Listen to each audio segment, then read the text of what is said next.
So this is your long toss protocol. So when we do a simulated long toss indoors, obviously we don't have the resources and the space to do a regular long toss to a throwing partner at distance. So we have to simulate it. The way that we do that is we throw into a net, which Luke will demonstrate for you here in a sec. So when we start our long toss, we're gonna start at whatever exertion level we're at after all of our warm-ups are done. And how we work back is you basically have to use your imagination. Picture that you're throwing to a throwing partner who's 120 feet away or so, and we work back from there to our max distance for that particular day. Now, whatever RPE you're at for that day, that's where you need to stop your long toss.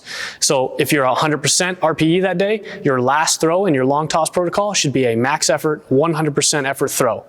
If you're at 80%, your max distance for that day and your max effort for that day is 80%. So you would work up to that RPE percentage, and then you would shut it down and move on to your next protocol, which would be pull downs and pitch practice and all that stuff. All right, Luke's gonna just walk you through a quick little long toss progression where he's gonna start at around 50-60% RPE and work himself up to 100 using the net and using his imagination. All right, Luke. So here we're gonna be going over our long toss protocol. Here we're gonna be simulating our long toss indoors. We don't have a full field to work on outside, so this is gonna be for a lot of you guys in the winter who aren't able to get outside in long toss. We're gonna start with our throws low at a lower intensity. As we simulate getting further out, or you actually do get further out, those throws are gonna go a little bit higher, and we're gonna increase the intensity. This is how it'll look.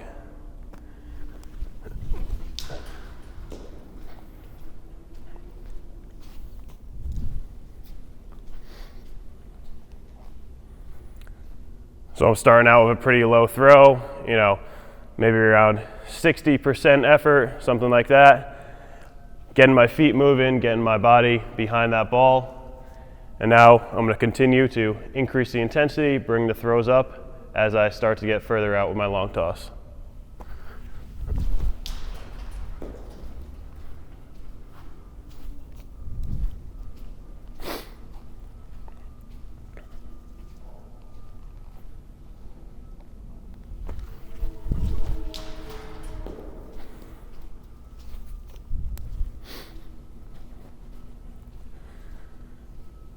So now I'm starting to get closer to, 80%, 90% effort. So my throws are going to be pretty high up on that net right there. Simulating getting some air under the ball and really letting it carry to our partner who's way out there.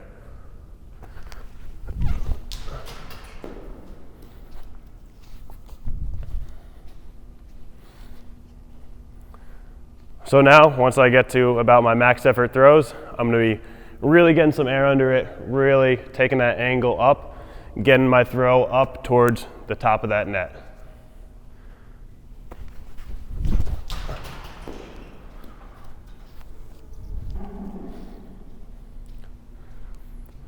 So that's what our long toss will look like, either outside or simulated. We're going to start with some low intensity throws, low angle, and slowly bring that angle up the net or up to our partner and increase that intensity on the throws. All right, Luke, thank you. So basically that's how a long toss program is gonna work. We have to remember that indoors, when we're simulating this long toss, we don't have a throwing partner actually there catching it and throwing it back to us. So that time that it takes in between each throw, we need to simulate. So it's really important for you to take your time between each throw and make sure you're taking your rest time very seriously, because that's a natural way to rest in between throws. Just like when you throw a pitch in a game, you have some downtime between that and the next pitch. We need to not rush from throw to throw. We need to take our time, make sure we're breathing, and make sure we're ramping up in small increments until we get to our max RPE. And then once we get to our max RPE, just like Luke showed you, we can shut it down and move on to the next step.